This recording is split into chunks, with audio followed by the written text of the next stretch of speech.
మాది 10 నిమిషాలే, అందుకు చెప్తున్నాను మీకు హ్యాపీ.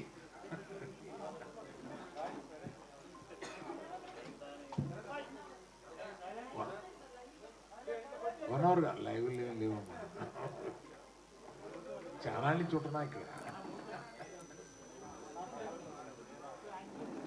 ఏదైనా ఒకళ్ళు అలా అంటారు.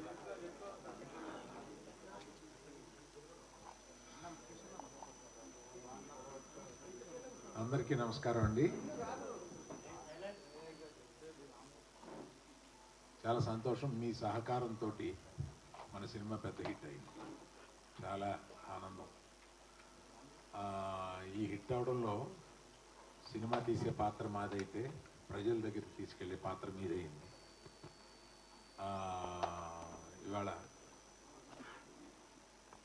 మన టీం అంతా వెళ్ళి ఆంధ్రాలో తిరిగి వచ్చారు, మళ్ళీ వెళ్ళబోతున్నారు రకరకాల ప్రదేశాలకి. అక్కడ మీడియా వారు కూడా కవర్ చేసి దీన్ని మొత్తం ప్రచారం చేస్తున్నారు. చాలా థ్యాంక్స్ అండి. ఇవాళ కలవడానికి ముఖ్య ఉద్దేశం పైరసీ. అంటే కొన్ని సంవత్సరాలుగా లేని పైరసీ, అంటే కొన్ని సంవత్సరాలుగా లేకపోవడానికి కారణం ఛాంబర్ వారు చేసిన ప్రయత్నం కానీ, ప్రొడ్యూసర్లు చేసిన ప్రయత్నం కానీ, అవన్నీ ఫలించి, అది కాకుండా ఓటీటీలు పెరిగి, ఆ తర్వాత థియేటర్లో, చిన్న చిన్న థియేటర్లో కూడా సినిమాలు వేసి పైరసీ అనేది క్రమంగా కిందకి వెళ్ళిపోయింది. కానీ సడన్గా ఒక 2 మాసాలుగా ఈ పైరసీ రాక్షసి మళ్ళీ తన పగని పైకి తీసి నాట్యమాడుతుంది. ఇది మరీ ఎత్తుకు లేవకుండానే దీన్ని తీసేయాలి అనే ఒక ఉద్దేశంతో, యాక్చువల్గా ఇది మొన్న ఈ మధ్యకాలంలో లేనిది మొన్న దిల్ రాజు గారి సినిమాతోటి ప్రారంభమైంది మళ్ళీ.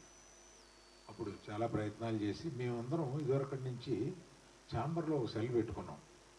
అంటే కంటిన్యూస్గా వచ్చిన పైరసీలు చిన్న అయినా పెద్ద అయినా ఏ సినిమాకైనా ఆ పైరసీని డౌన్ చేయడం కోసం మేము ఇక్కడ కొంత అమౌంట్ పే చేస్తే ఇక్కడ ఆ సెల్లు అదే పని మీద ఉంటారన్నమాట, పగలు రాత్రులు. ఆ సెల్లు ఈ సినిమాకి కూడా ఆ సెల్ని ఎంగేజ్ చేశాము. కానీ చాలా మంచి ప్రింట్ ఎక్కువ వచ్చేస్తుంది. ఇది ముఖ్యంగా చెప్పబోయేది ఏంటంటే, వాట్సాప్ గ్రూపుల్లో కానీ లేకపోతే టెలిగ్రామ్ గ్రూపుల్లో కానీ దీన్ని పంపిస్తున్నారు. రేపు ఎల్లుండిలో మేము కొంతమంది యాడ్మిన్ని పసిగట్టాము. ఆ యాడ్మిన్స్ని అరెస్ట్ చేస్తాం. ఇది సైబర్ క్రైమ్కి తీసుకెళ్ళాము.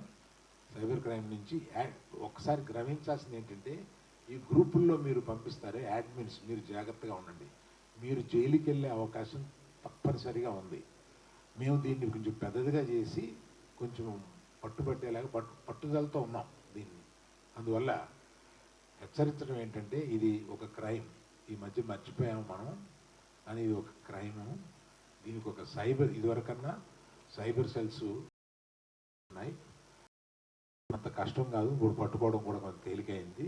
అందువల్ల అందరికీ ఈ పర్టికులర్గా వాట్సాప్ అండ్ టెలిగ్రామ్ గ్రూపులకి నా హెచ్చరిక, వాళ్ళ అడ్మిన్స్ జాగ్రత్తగా ఉండండి. మీరు పొరపాటున దీన్ని ఫార్వర్డ్ చేస్తే అడ్మిన్దే బాధ్యత అవుతుంది. అడ్మిన్ జైలుకి వెళ్ళే అవకాశాలు ఉన్నాయి. ఇలాగా కాకుండా కొన్ని వెబ్సైట్లు ఏదో అది తెలియక కుర్రోళ్ళు సరదాగా వెబ్సైట్లో పెడుతూ ఉంటారు.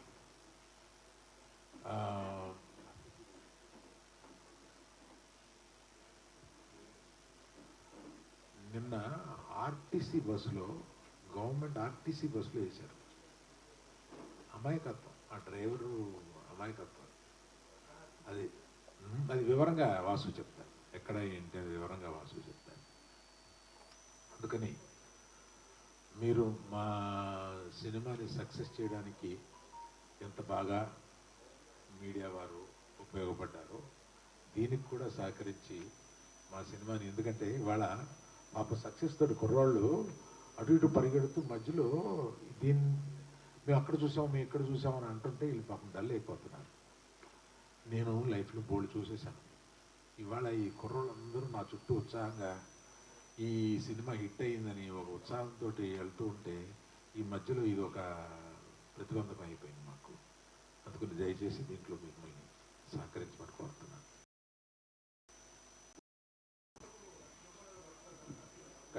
కట్టిండు ఆల్రెడీ వాళ్ళ వర్క్లో ఉన్నారు, ఛాంబర్ వర్క్ చేస్తారు. బట్ ఏంటంటే ఇప్పుడు ఇవన్నిటికీ కూడా చాలా స్పీడ్గా స్ప్రెడ్ అవుతుంది. నాట్ ఓన్లీ ఛాంబర్ సరిపోతే ఇంకో ఏజెన్సీని కూడా పెట్టుకున్నాం.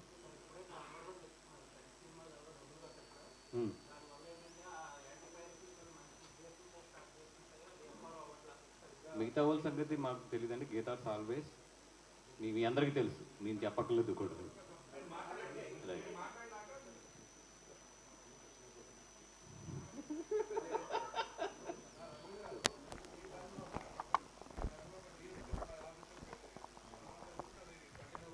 పైరసీ తగ్గిపోయిందండి, అవసరం లేదు. అది ఇందాక అరవింద్ గారు చెప్పినట్టు ఏంటంటే లాస్ట్ 2 yearsగా పైరసీ అనేది చాలా కంట్రోల్లోకి వచ్చిందండి. అంతకుముందు మీ అందరం చేసిన కృషి, గీతా గోవిందం అప్పుడు ఇక్కడ ఉన్న చాలా మంది గుర్తుండి ఉంటుంది అప్పుడు ఎంత ఫైట్ చేసాము ఏంటి అనేది. మొత్తం ప్రొడ్యూసర్స్ అందరూ కలిపి, ఛాంబర్ సపోర్ట్తో కానీ అందరం కలిపి ఆ విధంగా అప్పుడు చాలా ఫైట్ చేసి దాని తర్వాత చాలా మార్పులు ఇవన్నీ తీసుకొచ్చి ఇక్కడ సైబర్ సెల్ని కూడా చాలా స్ట్రాంగ్ చేసి మన ఛాంబర్లో ఉన్న ఇవన్నిటిని కూడా చేయడం, అయితే అట్ ద సేమ్ టైం ఓటీటీసీ ఇవన్నీ కూడా రావడం వల్ల పైరసీ అనేది చాలా తగ్గుతూ వచ్చింది 2 years నుంచి. అన్ని లాంగ్వేజ్లతో కంపేర్ చేస్తే తెలుగు చాలా బాగా కంట్రోల్ చేసుకుంది.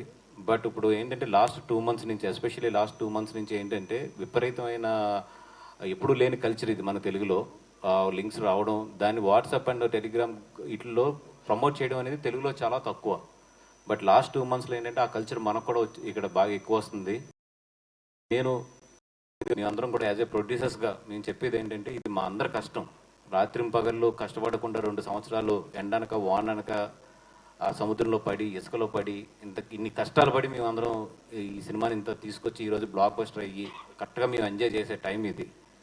అండ్ రెండోది ఏంటంటే అరవింద్ గారు మొన్న ఒక మాట చెప్పారు నాకు, ఏమైనా సోమవారం నుంచి రేట్లు ఉంచొద్దు అనేది. దాని ప్రకారం ఈరోజు చాలా చోట్ల రేట్లు కూడా తగ్గించాం. ఎందుకంటే సినిమాని ఎక్కువ మందిగా అందుబాటులోకి తీసుకురావడానికి కానీ, ఆ సినిమాని ఎక్కువ మంది థియేటర్లకు వచ్చి ఎంజాయ్ చేస్తారని కానీ ఆయన ఉద్దేశం ప్రకారం రేట్లు కూడా ఈరోజు తగ్గించడం జరిగింది. అపార్ట్ ఫ్రమ్ ఈ అన్నిటికన్నా కూడా మా అందరికీ బాధ ఏంటంటే కొంతమంది తెలిసి కొంతమంది తెలియక, ఇప్పుడు గీత గోవిందప్పుడు నాకు బాగా ఎక్స్పీరియన్స్, అక్కడ చాలామంది దాంట్లో ఏంటంటే తెలియక చేశారు. బట్ వన్స్ మేము క్రిమినల్ కేసు ఫైల్ చేసిన తర్వాత ఆ కేసుని మేము కూడా వెనక్కి తీసుకెళ్ళాము. మాకు తెలుస్తుంది అరే వీళ్ళ భవిష్యత్తు ఉంది, వీళ్ళది కొంచెం ఇది చేయాలని చెప్పి. బట్ నిజంగా మేము జాలిపడి వెనక్కి తీసుకుందామన్నా కూడా అది వన్స్ క్రిమినల్ కేసు ఫైల్ అవుతే ఎవరం కూడా వెనక్కి తీసుకోలేము. ఈ రోజుకి వాళ్ళు కోర్టుల చుట్టూ తిరుగుతున్నారు. మొన్న గీతా ఆర్ట్స్కి వచ్చి అరవింద్ గారిని నన్ను వాళ్ళ పేరెంట్స్ అందరూ వచ్చి రిక్వెస్ట్ చేస్తే నిజంగా మేమేం చేయలేని పరిస్థితి అది. ముఖ్యంగా చెప్తున్నాను యువకులకి, దీంట్లో మీరు ఇరుక్కోవద్దు. ఎందుకంటే వన్స్ మేము కంప్లైంట్ లాంచ్ చేసిన తర్వాత ఏది కూడా మా చేతుల్లో ఉండదు. ఈరోజు ప్రతిదీ కూడా ట్రాక్ అవుతుంది. ఈరోజు ఐపీ అడ్రస్ పోలీసులు ట్రాక్ చేయడం అనేది పెద్ద పని కాదు, ఈ పని. అలాగే ఐపీ ఎక్కడి నుంచి ఎక్కడికి వెళ్తుంది ఇది ట్రాక్ చేయడానికి అట్లీస్ట్ కొన్ని వందల మంది చేసినా కూడా ఒక 50 మందిని 60 మందిని అయితే వాళ్ళు డెఫినెట్గా అరెస్ట్ చేస్తారు వన్స్ మేము కేసు లాంచ్ చేసాక. ఈరోజు మార్నింగ్ కేసు లాంచ్ చేస్తున్నాము, ఆల్రెడీ ఐ థింక్ ఈ పాటికి అయిపోయి ఉంటుంది. ఈ అన్నిటికన్నా ఘోరం ఏంటంటే మేము అందరం బాధపడింది ఏంటంటే ఒక ఆర్టీసీ బస్సులో ఎలా వేస్తారు సినిమాని అసలు. ఓకే అంటే ఒక ఆర్టీసీ బస్సులో ఒక సినిమాని తీసుకొచ్చి 3వ రోజు వేసేస్తే ఇంకా మీ ప్రొడ్యూసర్లు ఏం చేయాలి?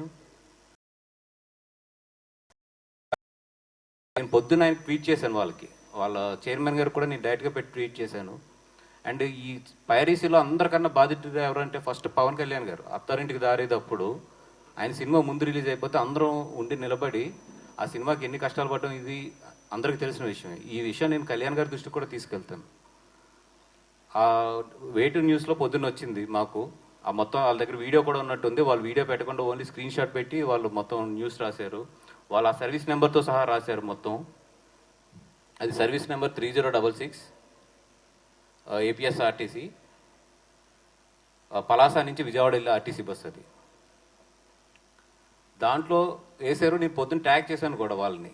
ట్యాగ్ చేస్తే ఇప్పుడు వరకు దాని మీద ఏమి యాక్షన్ తీసుకున్నారో రియాక్షన్ తీసుకున్నారో నాకు ఏమీ తెలియదు. ఇప్పుడు ఈవెన్ విజయవాడలో ఉన్న వాళ్ళని వెళ్ళి అక్కడ ఏపీఎస్ఆర్టీసీ మెయిన్ ఏదైతే కార్యాలయం ఉందో అక్కడికి వెళ్ళి కూడా కంప్లైంట్ లాంచ్ చేయమని, at the same time police స్టేషన్లో కూడా క్రిమినల్ కేసు లాంచ్ చేయమని చెప్పాము. ఈ విషయాన్ని నేను ఇప్పుడు కళ్యాణ్ గారి దగ్గరికి దృష్టిలోకి తీసుకెళ్తాను కూడా ట్రై చేస్తున్నాను కమ్యూనికేట్ చేసుకోవడానికి. అదేవిధంగా మా దుర్గేష్ గారు మీరు ఎవరైతే సినిమాటోగ్రఫీ మినిస్టర్ ఉన్నారో ఆయన కూడా ట్రై చేస్తున్నాను నేను. ఈ విషయం మాత్రం చాలా సీరియస్గానే తీసుకుంటాం. అదేవిధంగా చాలామంది కేబుల్ ఆపరేటర్స్ కూడా చెప్తున్నాం, మాకు ఒక్క వీడియో స్క్రీన్ షాట్ దొరికినా కూడా 100% కేసు ఫైల్ చేసి మేము కేసు చివరి వరకు కూడా మేము పోరాడతాము. మీకు ఏమైనా ఎగ్జాంపుల్స్ కావాలంటే గీతా గోవిందం కేసులు గుంటూరు కోర్టులో ఉన్నాయి, ఎంతవరకు పోరాడుతున్నామో చూడండి. ఏ ఆపరేటర్ కేబుల్ ఆపరేటర్ని కూడా మాకు వీడియో వచ్చింది, మీ కేబుల్ ఆపరేటర్లో మా సినిమా ప్లే చేస్తున్నారని మా అభిమానులు ఎవరన్నా వీడియో తీసి మాకు పంపిస్తారు డెఫినెట్గా. ఎందుకంటే మా అభిమానులు అన్ని చోట్ల ఉన్నారు, 100% పంపిస్తారు. పంపిస్తే మాత్రం మేము కేసు పెట్టకుండా